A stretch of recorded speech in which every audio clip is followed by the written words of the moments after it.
Good morning, fam. It's Erica with Not Your Average EDC, and today I'm going to tell you guys what I use to get my mirror polishes on my knives.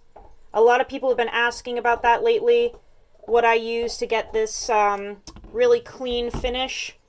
So I'm going to show you what I use, but let's just look at this edge real quick. Get some letters in there.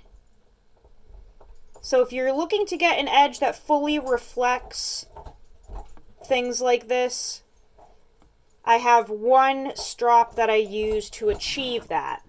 I don't use anything fancy, and it's really not that expensive either, but you get this really gorgeous full polish.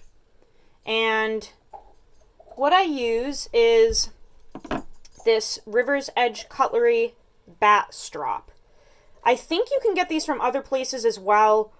This one specifically I got from River's Edge Cutlery a very long time ago. But this is what I use to get my mirror finishes. So it basically comes preloaded with compound if you choose this option. You can get one that has no compound on it, but I opted for the one that's already preloaded.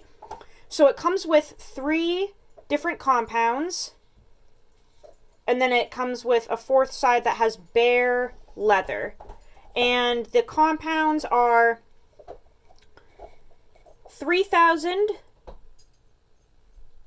and 5,000 and 7,000. And then obviously there's nothing on this leather. And this is actually like smooth side, glossy side up. So it's not rough at all. This is like very smooth, glossy leather. But yeah, 3,000, 5,000 and 7,000 grit compound preloaded on here. I just work through it. So you start with the black, then you go to the green, and then the blue, and then if you want you can use the bare leather. But this is what I use to achieve that high polish on a lot of my knives. And a high polish isn't necessary on a knife.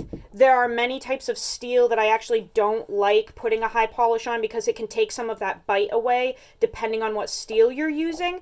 But I do like messing around with those edges, and like I said, depending on what you're doing with your knife, sometimes a high polish can work very well. So if I'm using a knife for food prep and very like slicey tasks where it doesn't need a lot of grit and tooth, I will tend to put that mirror polish on there because it just glides through material so nicely.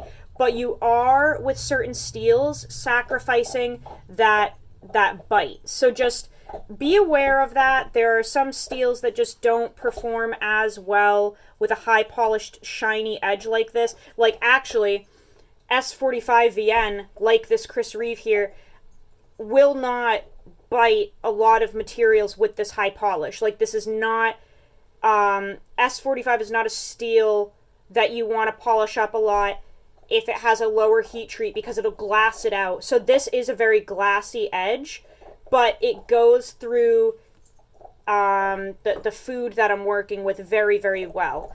You can high polish like a Spyderco S45VN and it'll have way more bite because the heat treat is higher and they're also full flat ground, so it'll bite way better. So just keep that in mind when you're polishing your blades. There are just some steels where if you polish them to this extent, they're not going to feel as sharp and they're not going to bite as hard.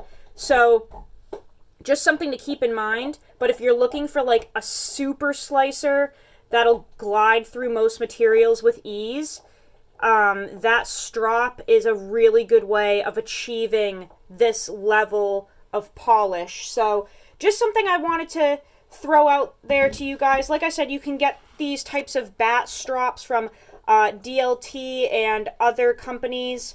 You don't have to get it from River's Edge, but that's just where I got mine.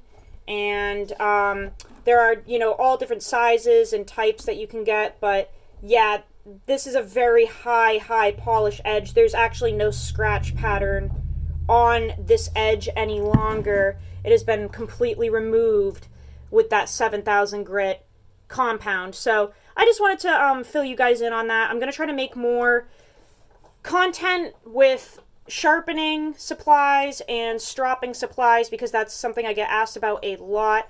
So, yeah, a one and done strop for your knives would be something along the lines of a four-sided bat that you have a variety of compounds on, and that bare leather really works well for knocking burrs off and stuff like that too. That's all I've got for you guys today. Go use your shit, learn how to sharpen your knives, and I will see you on the next video. I love you all very, very much.